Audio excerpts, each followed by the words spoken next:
Welcome to Will's World, your will overall, powered by Third Gen Physical Therapy and Sports Science Institute.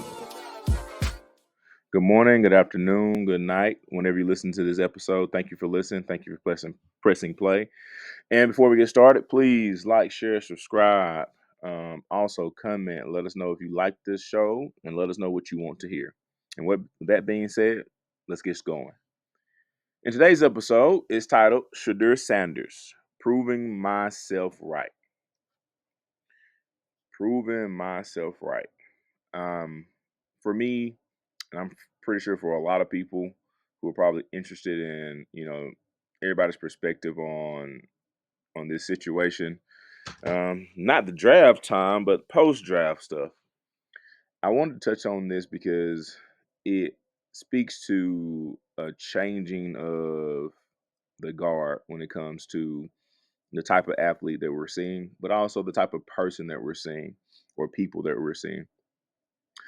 Within this episode, we're going to touch on three different topics, and we're going to speak, mostly about Shedeur when we're discussing these topics because he's going to be the reference point, and the reason for that just because of the visibility he has at the moment, and I think it's important to be able to give different perspectives. So the first part of the talk would be the energy needed to prove yourself right. The energy that's needed to prove yourself right. The second part would be the world wants you to be what they want you to be. The world wants you to be what they want you to be. And then the last piece will be being true to yourself takes courage. Now, when I say that out loud, those three talking points, I think a lot of times people may not realize that there's a lesson to be learned here in this whole case study. There's a lot of things the NFL does or have done in the past that a lot of us probably just glossed over.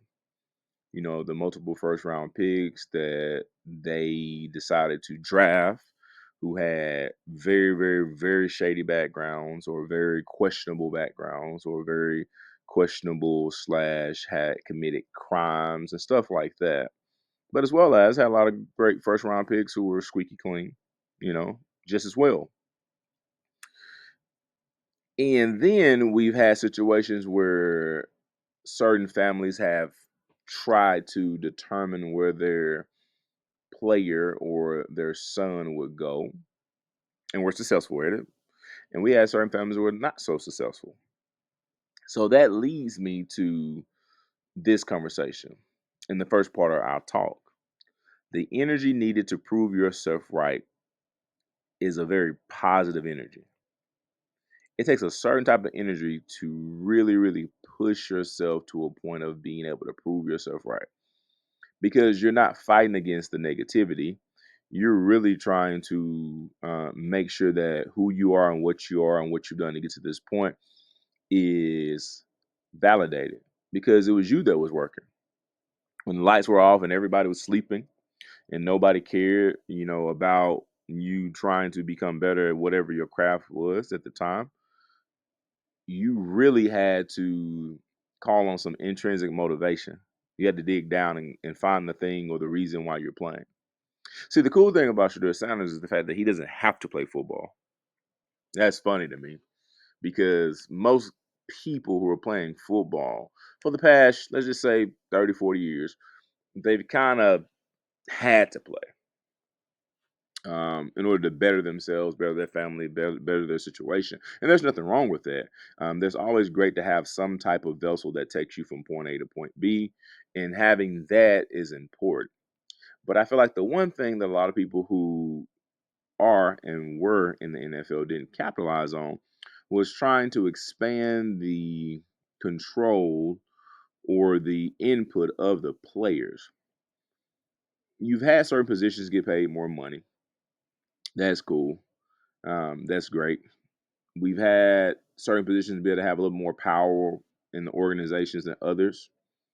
But the one thing we have not had in NFL football We haven't had a lot of guaranteed contracts. We haven't had a lot of retirement talks. Certain teams do have retirement plans set up. There's not a lot of protection of said athletes.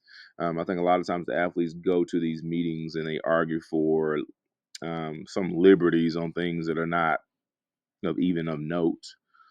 And then when we look at the grand scheme of things, most of these guys in situations where what it would take to be able to do that is for them to hold out, and they financially don't have the stability or the discipline to be able to create that as a whole. Some do, but the majority don't.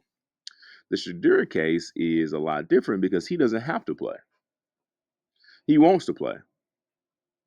And with wanting to play, that's a very hard task to do for a lot of people, meaning that I have all the things that football would allot me, right?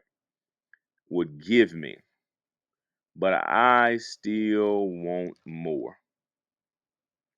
I have all of the things that football would give me, but I still want more. More of what though? This is where the energy to prove yourself right comes into play. Sometimes the only thing you want is to prove that it was you that did it. It was the amount of work you put in, the thing you believed in, the time you spent, the sacrifices you made, that you were capable, more than capable, to compete, hold your own, to be at the top of the mountain in a profession or in a sport, that your dad is the greatest of all time, man, from his position and from a lot of people's perspective. You don't have many athletes who have that ability. They're good. They don't really have that ability though. And I think for Shedeur, a lot of this is cool because it gives you another perspective to be able to approach this with, which is it's a game you're playing. If you can't be you and you can't have the best version of yourself, which is authentic version, to be seen in front of millions, then why are you playing? Some people are playing to get a certain game financially, but some people are playing because they love the game. They just want to prove it, right? And then that pulls you to the second point. It's very convenient when you're in the world and you're very opinionated, very talented, and you're a very different type of athlete. And the world wants you to be what they want you to be. They either want you to shut up and dribble, play football, be humble. And here's what confuses me. It'll be your own people that get you though. It won't be the other side of the fence in this entirety. They're convinced the people who actually should be supporting this movement to be against this movement because Shedeur is a good kid. He's well spoken. He's outspoken. I don't know if anybody been watching lately. Check the numbers. The kid can play. For everything I love about LeBron James, the one thing we argue about on that point is we don't know if Bronny can play. He's been in the G League. He's had some good times in the G League. That's been very great for him. But Mac McClung averaged 20 down there. So if we're going to talk about the numbers, then we have to be very, you know, valid about what we're saying, which is you have to prove it at some point. And to prove it over a extended period of time, not just, one game, one season, 20 games, And Shadir has proven it over 4 years. If you look at his track record, he's improved at all of his stops, and every stop he actually got to, the program was changed through his play. I know his dad has a great personality. He's a strong individual, very, very lightning rod individual. But if his dad was losing games, that rod wouldn't be so hot.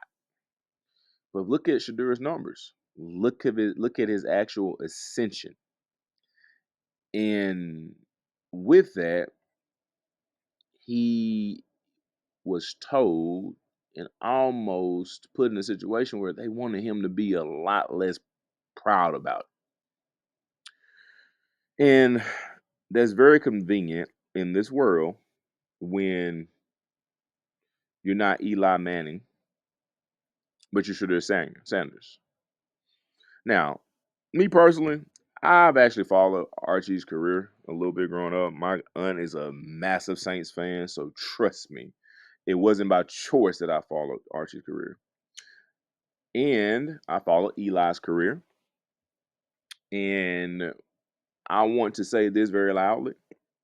Archie is nowhere close to the athlete or the impactful being that Deion Sanders was and still is. And Eli was really good at Ole Miss in college. Really good. And to be honest with you, he's a Super Bowl champion, 2 times champion, so you got to respect that. And with that, he was put in a situation by his dad to be able to be as successful as he could be, right? No one will argue with you that Eli's a Hall of Famer because in a lot of people's eyes, he's not. Although he's won 2 Super Bowls, just follow the numbers. I'm not going to get too deep into that. But his pressure is different. Reason why? First round draft pick. I think the number one overall pick. His dad forced them out of the situation of going to San Diego and put him in the New York Giants market. Forced, by the way. Yeah, I wasn't going. We're not playing there. Nobody batted an eye at that one. But when the same thing tried to be done, in Shedeur's favor, in a sense, he got pushed down to the 5th round. And we had people who you would think was be supporting this young man to be like, yeah, man, this is what I'm talking about. So that's why he need to be pushed down a level.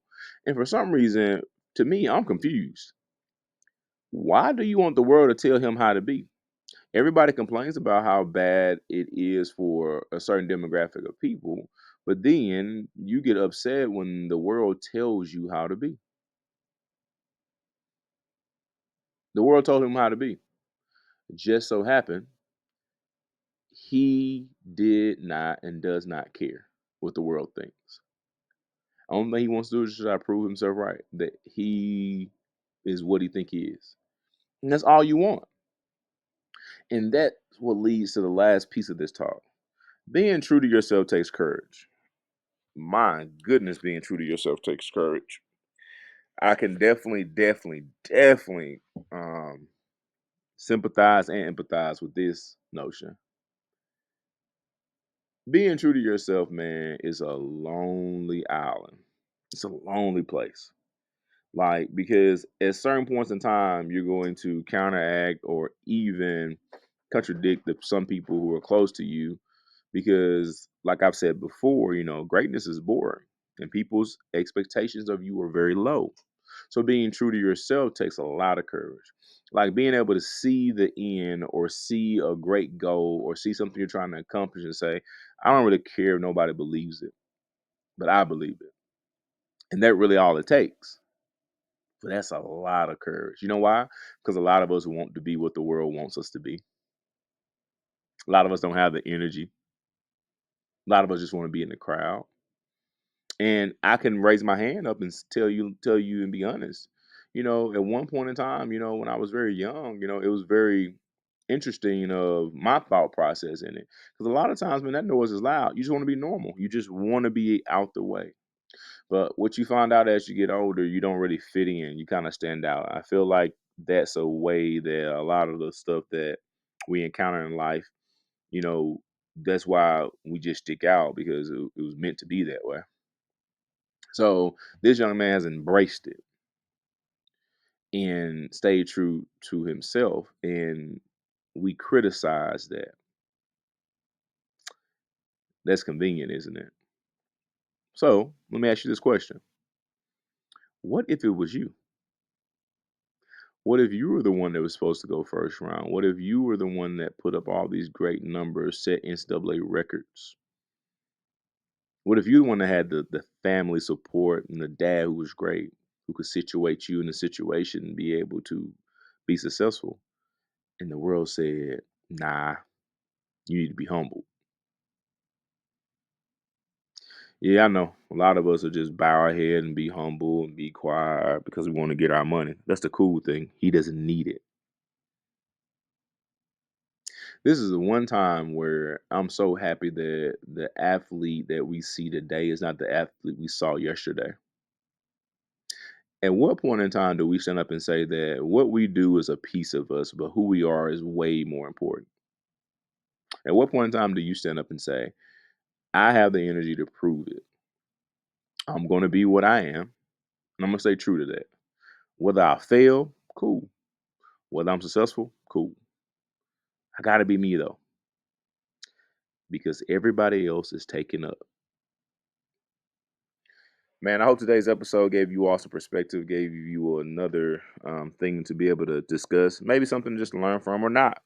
Not saying what I'm saying is correct, but I think this perspective is super important to say out loud because I think a lot of times in this world, we tend to want people to be a certain way, and we're just not going to have that. If they be true to self, that's cool, but they have to take what comes with it and be accountable for the loss, or the good. If you're okay with losing people because you're trying to stay true to yourself, then be okay with it. Don't blame the person. So if Shedeur is very successful, that's great. If people don't rock with it, that's cool too. But for everybody who's against it, at some point in time, man, we can't all be in the majority. Some of us have to actually find a realistic place to stand on and say, hey, if that was me, how would I feel? What would I do? And that's where the growth happens. Thank you for everybody who has tuned in, press play, listen to this point, man. I really appreciate everybody who did, and the fact that we're back and doing a lot of great content, and with the assistance of a lot of people who are supporting us, and we appreciate all of their support. And hopefully, you take this and share with somebody close to you or somebody that needs it. And with that being said, I hope you have a blessed one. I'll catch you in the next one.